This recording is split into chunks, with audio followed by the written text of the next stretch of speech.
I am sitting here with my third coffee of the day wondering why so many of you are still paralyzed by the difference between index funds and mutual funds and ETFs. Most people think they need some crazy high-level strategy to invest real money, and the reality is that you just need to stop being so incredibly dramatic about your choices. You need a plan that works even when your motivation is at an absolute zero and the markets are being extremely boring and predictably flat. In this video, I am breaking down the exact framework I used to build my $150,000 portfolio and why I stopped caring about the labels the industry tries to sell you. The difference between these vehicles is often just a matter of how much you are willing to pay a stranger to do something you could do yourself while taking a nap.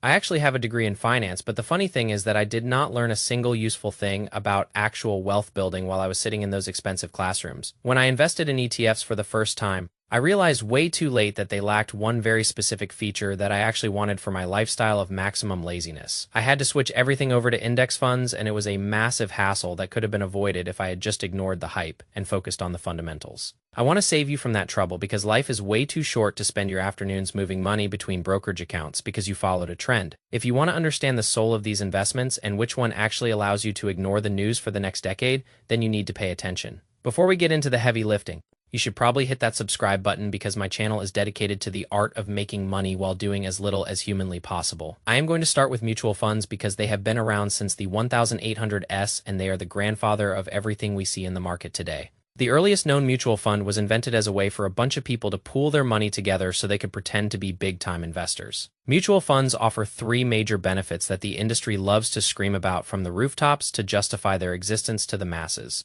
The first benefit is convenience because by investing in a mutual fund, you get to own a huge basket of stocks in one simple package without any effort. A mutual fund could have hundreds of different companies inside of it, but you only have to make one single purchase to own a piece of all of them. In a world without these funds, if you wanted to own 100 different stocks, you would have to sit there and click the buy button 100 separate times, you would pay trading commissions 100 times, and you would waste your precious life staring at a computer screen like a corporate slave, which is just inefficient. By investing via a fund, you get instant ownership and diversification, which is the second major benefit that every textbook loves to mention. Diversification is just a fancy way of saying you are not stupid enough to put all of your eggs into one single basket that might break tomorrow. If one company in the fund totally crashes and burns, you will still be fine because that stock is only a tiny fraction of your overall net worth. Mutual funds typically consist of at least 90 stocks, which provides a level of safety that would be almost impossible for you to replicate on your own. The third benefit is that these funds are supposedly managed by investment professionals who are much smarter and more capable than you will ever be. Rather than trying to find the next big winner yourself,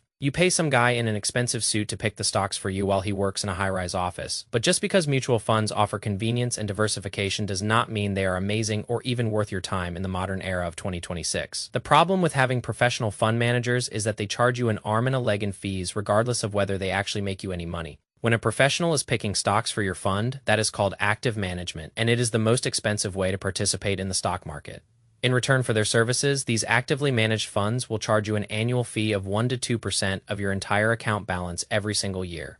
If you have $10,000 in a fund, that means $200 goes straight into the fund manager's pocket before you even see a dime of profit. The worst part is that even if the manager makes terrible decisions and your account balance goes down, they still take their 2% like a parasite. You could literally end up with less money than you started with, while the fund manager gets paid millions of dollars for failing to do his only job. Data shows that the vast majority of these professionals cannot even beat the average market return over a long period of time, which makes their fees a total scam over the course of your life. Those tiny percentages will eat up hundreds of thousands of dollars of your potential wealth while you are busy working. Then came the index fund, which changed everything and made the old guard of the financial industry very angry and very nervous. A guy named Jack Bogle got so sick of mutual funds ripping off regular people that he invented a whole new category designed for the common person. Index funds are passively managed, which means they do not need an expensive genius to decide which stocks are good or bad on a daily basis. The fund simply follows a fixed mathematical formula that totally eliminates the need for human ego and greedy decision-making. The formula is based on an index, which is just a representative sample of the stock market used to measure how companies are performing overall. Instead of looking up thousands of individual stocks, you just look at the index to see how the world is doing, and you move on with your day. Jack Bogle created the first index fund in the 1970s, and it simply mirrored the S&P 500, which includes the 500 largest companies in America, since the fund just buys whatever is already in the index. The fees are so low that they are basically invisible to the naked eye.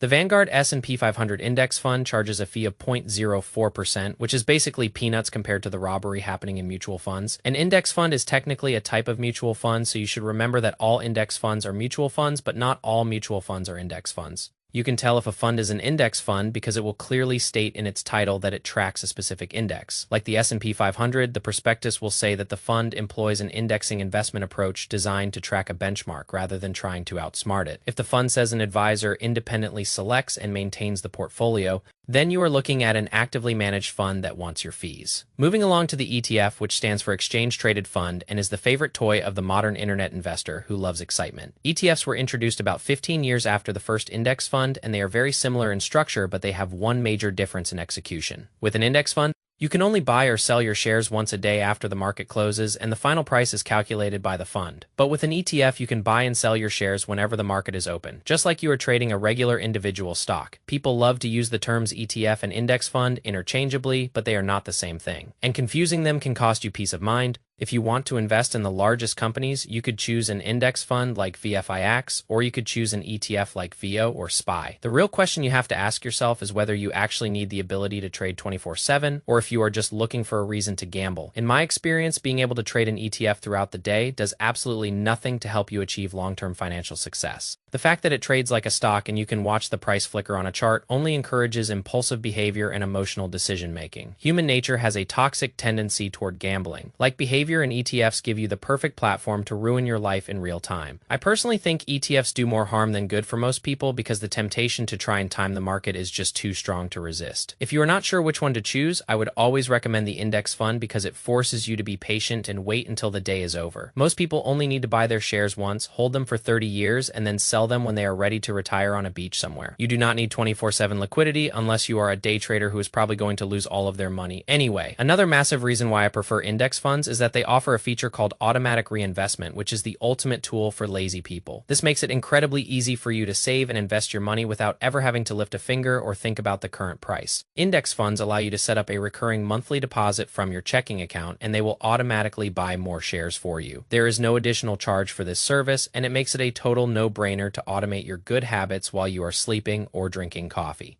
ETFs generally do not offer this specific type of automation within most traditional brokerage platforms without you having to manually enter a trade. If you have to manually buy shares every month, you are introducing the opportunity for your brain to tell you that the market is too high or too low. You will start making excuses to skip a month, and before you know it, you have stopped investing entirely because you thought you were smarter than the math. Who wants to pay trading commissions or deal with the stress of clicking a button every 30 days when a machine can do it for you for free? I hope you now have a better understanding of why mutual funds are mostly a relic of the past that exists to enrich fund managers. Index funds came along to save the day with lower fees and a passive approach that actually works for people who have better things to do. The ETF is just the flashy younger brother that offers everything an index fund has but adds the dangerous element of real-time trading. Mutual funds came first to pool money, then index funds perfected the fees, and ETFs added the ability to trade like a degenerate gambler if you want to build real wealth. You should choose the path of least resistance and most automation, which is usually the boring index fund. Stop trying to be a hero and stop trying to find the perfect entry point, because the market does not care about your feelings or your timing. I have $150,000 because I decided to be the most consistent and boring person on the planet while everyone else was chasing returns. If you have any questions about these different vehicles, you can leave them in the comments and I might get around to answering them if I feel like it. You can also follow the journey on social media, but honestly, you should probably just spend that time setting up your automatic contributions. Always remember that your goal should be to go after your dreams unapologetically while your money works for you in the background. Live life on your own terms and stop letting the financial industry make you feel small just because you do not want to spend your life staring at charts. The gap between your income and your expenses is the only thing that matters, and these funds are just the tools to widen that gap over time. I am going to go finish my coffee now and maybe take a nap because talking about fees is making me feel like I am working too hard. 2026 is going to be a great year for those who stay disciplined and a terrible year for those who keep switching their strategies every month. Build your emergency fund and then pick a low-cost index fund and then simply go away for a decade or two. The less you do, the more you make. And that is the only truth you need to hear today. Wealth is a marathon, and most of you are trying to sprint in flip-flops while complaining about the weather. I am done with the rat race, and I am only 27 because I chose the boring path that everyone else laughed at. Now, I am the one laughing from my balcony while you are still trying to figure out which ETF has the coolest ticker symbol. Goodbye and good luck because you are going to need it if you do not start simplifying your life right now. The math is on your side if you just stay out of the way and let it work. Every dollar you invest today is a soldier working for your freedom tomorrow, so do not let them sit idle in a checking account. I will see you in the next one where we will probably talk about another way to get rich by doing absolutely nothing. Stay lazy and stay wealthy because anything else is just a waste of your time.